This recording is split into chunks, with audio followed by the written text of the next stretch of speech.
नमस्कार, मैं उमा सिंह आप सभी का स्वागत करती हूँ इंडिया की आवाज में। आज हमारे साथ मौजूद है एक ऐसी शख्सियत जिन्हें रायगढ़ में हर कोई जानता है। जी हाँ, हम बात कर रहे हैं सुनील रामदास जी की। सर, आपका बहुत बहुत स्वागत है इंडिया की आवाज में। जी उमा जी, धन्यवाद। सर, मैं जानना चाहूंगी कि आपके द्वारा राजनीतिक, सामाजिक और औद्योगिक तो है ही, तो एक व्यक्ति इतने सारे जगहों में किस प्रकार से अपने आप को संभालते हैं, देखते हैं? नहीं उमा जी, ऐसा नहीं है। यदि इंसान चाहे जीवन के सभी क्षेत्र में काम कर सकता है। इसीलिए मैंने पाया कि मुझे सभी क्षेत्र में काम करना चाहिए, चाहे वो सामाजिक हो, धार्मिक हो, व्यवसाय तो है ही, और जहाँ तक राजनीति की बात है वहाँ भी मेरी रुचि रहती है। मैं सभी क्षेत्रों में काम करना चाहता भी हूँ और करना भी चाहिए। सर, आप सामाजिक कार्यों में बहुत सक्रिय रहते हैं। आपके द्वारा द्रौपदी फाउंडेशन चलाया जाता है, तो इसकी शुरुआत कैसे हुई? सही कहा आपने। मेरे पिताजी का नाम रामदास अग्रवाल है, माता का नाम तृप्ति देवी है। सन 2014 में माता पिता की 50वीं वर्षगांठ के अवसर पर मैंने रामदास द्रौपदी फाउंडेशन की स्थापना की थी। हम बताना चाहेंगे कि इस फाउंडेशन में हम 10 क्षेत्रों में काम करते हैं, जिसमें प्रमुख हमारा पर्यावरण है। पर्यावरण में भी हमारा वृक्षारोपण है। बताना चाहूँगा, रायगढ़ में हमारे उदना चौक में ही 6 एकड़ में नर्सरी स्थापित की हमने। 3 लाख पौधे की क्षमता की नर्सरी है वो। सबसे अच्छी बात यह है कि हम वहाँ पर पेड़ों को बड़ा करते हैं, पौधों को बड़ा करते हैं, और प्रतिवर्ष 50,000 बड़े पेड़, बड़े पौधे हम रायगढ़ के विभिन्न सामाजिक संगठनों के साथ मिलकर लगाते हैं वर्षा काल के समय। यह एक बहुत ही आवश्यक कदम है। पूरी धरती में अभी यदि हम पेड़ लगा लेंगे तो निश्चित रूप से जीवन बहुत सरल हो जाएगा। सर, राजनीति में भी आपकी काफी ख्याति है, तो इसमें आपका प्रवेश किस प्रकार से हुआ? राजनीति में प्रवेश कुछ नहीं हुआ। मैं तो बचपन से घर में मैंने राजनीति देखी है, और राजनीति का मतलब ये होता है कि इसके पीछे आपकी सोच अच्छी होनी चाहिए। अच्छी राजनीति, सुचिता की राजनीति यदि होगी तो आम जनता को इसका लाभ मिलेगा। और मैं अपने सामाजिक क्षेत्र में तो रहूँगा ही, धार्मिक क्षेत्र में भी रहूँगा, और व्यवसाय तो हमें करना ही होता है, क्योंकि किसी भी क्षेत्र में काम करने के लिए आपको आर्थिक दृष्टिकोण से भी मजबूत रहे तो अच्छा होता है, और वो तो एक अलग विषय हो गया। और जहाँ तक आपने राजनीति का सवाल किया, तो निश्चित रूप से रायगढ़ में मैं पिछले 10 सालों से करना चाहिए सक्रिय हूँ। भारतीय जनता पार्टी से मैं बिलोंग करता हूँ, और जब भी रायगढ़ की जनता मुझे अवसर देगी, मैं बहुत आगे उनके लिए काम करना चाहूँगा। सर, अगर आपको मौका मिले तो आप रायगढ़ की जनता के लिए किस प्रकार से कार्य करेंगे? रायगढ़ की जनता के लिए यहाँ बहुत काम का आवश्यकता है। पिछले 15 सालों में तो भारतीय जनता पार्टी की जब सरकार थी तो आप देखेंगे बहुत काम हुए। केलों का पुल बना, मेडिकल कॉलेज बना, सूरजगढ़ का पुल बना, जल आवर्धन योजना में कार्य हुए, सड़कें बनी, तमाम चीज़ों में कार्य हुए, और विकास के कार्य भी हुए। आपका जुट मिल जाते हैं ओवरब्रिज बना।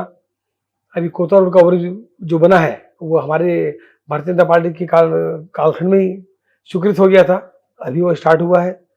और पिछले 5 साल की यदि बात कहें, कांग्रेस की सरकार, मौजूदा सरकार, इन्होंने कोई कार्य नहीं किया। एक भी कार्य इनके पास बताने के लिए नहीं है कि रायगढ़ के विकास के लिए किया, और रायगढ़ किया पूरे प्रदेश में नहीं हुआ। इन्होंने सिर्फ किसानों की बात की कि हम किसानों को 2500 रुपये देंगे, जबकि 2200 रुपये मूल्य तो हम भी देते थे। लेकिन इन्होंने जो भी अपना घोषणा पत्र बनाया, 36 वादे किए, उसमें इन्होंने ऐसा प्रचार किया कि हम किसानों को 2500 रुपये देंगे। किसान भ्रमित हो गए। इन्होंने 2500 दिया, लेकिन जो और सुविधाएं थी उत्पादन करने के लिए, धान को पैदावार करने के लिए, वो सारी सुविधाएं छीन ली। यदि हम पूरा कैलकुलेशन करेंगे तो किसानों को नुकसान हुआ है। जी, जैसा कि हम जानते हैं कि आप रायपुर राम मंदिर के उपाध्यक्ष हैं, तो मंदिर का निर्माण किस प्रकार से हुआ? मंदिर का निर्माण तो उसकी कल्पना तो वहाँ रायपुर में राजन भाई साहब और उनकी पूरी टीम ने बहुत पहले की थी, लेकिन बाद में मुझे भी जुड़ने का अवसर मिला राजन जी के सानिध्य में आकर। तब 2017 में मंदिर का निर्माण होकर पूर्ण हुआ। तब उत्तर प्रदेश से तब के सांसद, आज के मुख्यमंत्री आदरणीय योगी आदित्यनाथ जी के कर कमलों से हमने प्राण प्रतिष्ठा करवाई थी, और जो कि आज रायपुर में लैंडमार्क बन चुका है। आप रायपुर में जाएं और राम मंदिर न देखें तो आपकी यात्रा अधूरी मानी जाएगी। भगवान राम का छत्तीसगढ़ ननिहाल है। अयोध्या में राम जी आज जो उनका जो मंदिर बनने जा रहा है, जब हमने रायपुर में मंदिर की प्रतिष्ठा की थी, उसी समय हमने ब्रोशर में कह दिया था कि रामलला जी यहाँ आज विराजमान हो गए हैं राम जी, तो निश्चित रूप से अब अयोध्या का भी मार्ग प्रशस्त हो जाएगा। कुछ ही दिनों में कोर्ट से हमको आदेश भी मिला और आज वहाँ मंदिर आकार ले रहा है और अगले वर्ष 2024 में ही वहाँ मंदिर का उद्घाटन होना है। सर, जैसा कि प्रधानमंत्री का रायगढ़ आगमन होने वाला है, तो उनके द्वारा रायगढ़ वासियों को कैसी सौगात दी जा सकती है? प्रधानमंत्री जी 4 साल पहले भी आए थे यही रायगढ़ में, आज उनका फिर आना हो रहा है। निश्चित रूप से जनता में बहुत उत्साह है उनके आगमन को लेकर, बहुत तैयारियां चल रही हैं, स्वस्फूर्त तैयारियां चल रही हैं, बहुत से कॉल फोन आ रहे हैं और निश्चित रूप से मोदी जी रायगढ़ आएंगे तो छत्तीसगढ़ की धरती में तो छत्तीसगढ़ को पूरी सौगात तो देकर जाएंगे ही, और हम चाहेंगे कि जब वो आए तो अधिक से अधिक संख्या में वहां पहुंचकर हम उस कार्यक्रम को सफल बनाएं, ऐसी मेरी जनता से अपील भी है। भारतीय जनता पार्टी में टिकट के काफी दावेदार हैं, तो उसमें आप अपने आप को किस प्रकार से पाते हैं?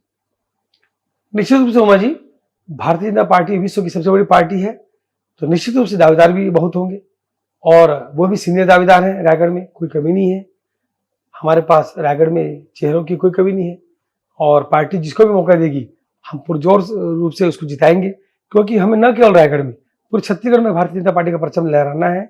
और रायगढ़ जो छत्तीसगढ़ का जो विकास रुक गया है, रायगढ़ का जो विकास रुक गया है, उसके लिए हमें भारतीय जनता पार्टी को जिताना है।